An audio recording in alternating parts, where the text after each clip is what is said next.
बाहरी तौर पे इंसान को कई बार ऐसा लगता है उसका बहुत कुछ खो गया। जिस तरह मीराबाई के बारे में बताते हैं कि बचपन से ही उसके माँ ने, बाप ने, दादा ने उसे इस तरह से तैयार किया कि वो कृष्ण भक्त कहलाए। घुंटी में ही कृष्ण भक्ति उसे पिलाई गई, पालन पोषण इस तरह से किया गया। तो वो छोटी बचपन में ही मालिक के प्यार मोहब्बत में खोती चली गई। पर उसे क्या क्या सहना पड़ा। अभी थोड़ी बड़ी हुई कि मां चल बसी, वह मां जिसने जाते जाते उसे और कृष्ण भक्ति में बांध दिया। कहते हैं उसकी मां जब गुजर रही थी, मर रही थी, तो कोई बारात गली में से गुजरी। मीरा दौड़ के गई और उसने देखा बारात जा रही है। बड़ी खुश ताली बजाती हुई अपनी मां के पास आई। कहने लगी, मां ये कौन थे, क्या जा रहा है? कहने लगी, बेटा ये बारात जा रही है। ये आगे आगे घोड़े पे कौन सवार है? कहने लगी, दूल्हा राजा है। तो मीरा चुप। ये किस लिए जा रहा है? दुल्हन लेने जा रहा है। तो मां ने फिर जवाब दिया, सांसें टूट रही थी, मौत के मुंह में जा रही थी। हे मीरा, तेरा भी कोई दूल्हा है, तेरा कोई पति है।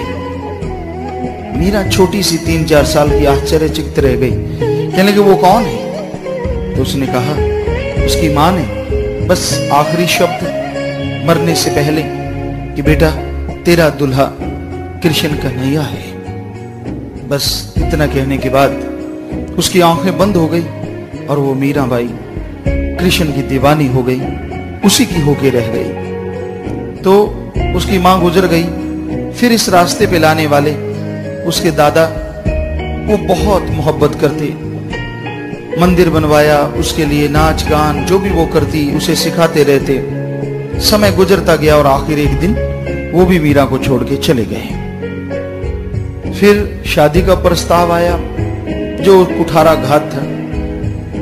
कैसे सोच सकती थी जब मां ने कहा था कि दूल्हा आपका कृष्ण है।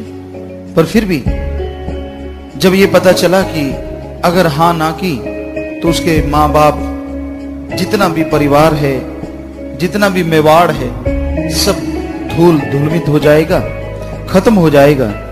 मीरा ने हां कर दी, क्योंकि आगे से राजा सांगा यानी संग्राम सिंह जो चित्तौड़ का था, उसका भेजा हुआ दूत उसके शादी का प्रस्ताव लेके आया था। अगर इनकार करती तो युद्ध होता और उसमें सब कुछ खत्म हो जाता। इसलिए उसने शादी की हाँ की। शादी हुई, पति देवता स्वरूप मिला, लेकिन कुछ देर बाद पति गुजर गया। फिर एक ऐसा युद्ध हुआ जिसमें संग्राम सिंह ने उसके पिता, उसका भाई, उनको युद्ध पे दांव पे लगाया। मीरा के पिता और भाई को, वो भी खत्म हो गए। फिर ऐसा समय आया, संग्राम सिंह खत्म हो गया, राणा सांगा, यानी वो दुख झेलती चली गई, भक्ति इबादत करती चली गई। फिर उसका देवर जो उसकी बहुत ज्यादा सहायता करता था, उसकी मदद करता था, रतन सिंह, उसको भी मार दिया गया। तो कुठाराघात पे कुठाराघात, वैराग्य और बढ़ गया। अपने मालिक के लिए और रोने लगी और तड़फने लगी। तो कितना कुछ सहा उसने, आने वाले टाइम में और ज्यादा सहा। तो कहने का मतलब, मालिक के प्यार में चलना कोई मामूली बात नहीं होती। जिनके अंदर शक्ति है, जिनके अंदर बहादुरी होती है, वही प्रभु के प्यार को पा सकते हैं। जो अंदर से कायर होते हैं वो मालिक के प्यार का नाम लेते हैं। मालिक के प्यार में चलना उनके लिए असंभव होता है।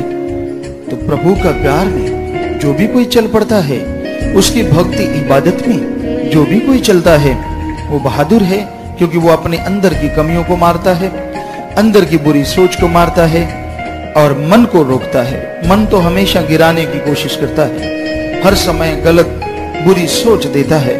तो वो भाग्यशाली जीव है जो अपने मन से लड़ते हुए मालिक की भक्ति इबादत को हासिल करके उसके दर्श दीदार के काबिल बन जाते हैं और दोनों जहां की खुशियों से माला माल हो जाते हैं। तो अगर आप प्रभु परमात्मा सदगुरु मालिक की वचनों पे चलते हैं तभी उसके प्यार मोहब्बत के काबिल बन पाते हैं, उसकी दिव्य दृष्टि के लायक बन पाते हैं। मालिक के प्यार का एक क्षण, उसकी याद में गुजरा एक पल, उसके दर्श दीदार का एक सेकंड, एक मिनट एक भक्त के लिए इबादत बन जाता है। वो जब भी उसे याद करता है एक अलग तरह का आनंद आता है, वैराग्य आता है। मन तो और ख्याल देता है, मन उसे रोकता है, टोकता है, तरह तरह के गलत विचार देता है ताकि वो प्रभु भक्ति से दूर हो जाए। पर जो मालिक के भक्त होते हैं, जो मालिक से प्यार करने वाले होते हैं, वो मन की परवाह नहीं करते। ओम हरि अल्लाह मालिक की भक्ति में, परमात्मा सदगुरु की भक्ति में आगे बढ़ते चले जाते हैं और एक दिन उसके दर्श दीदार करते हैं, दोनों जहां में अपना नाम अमर कर जाते हैं।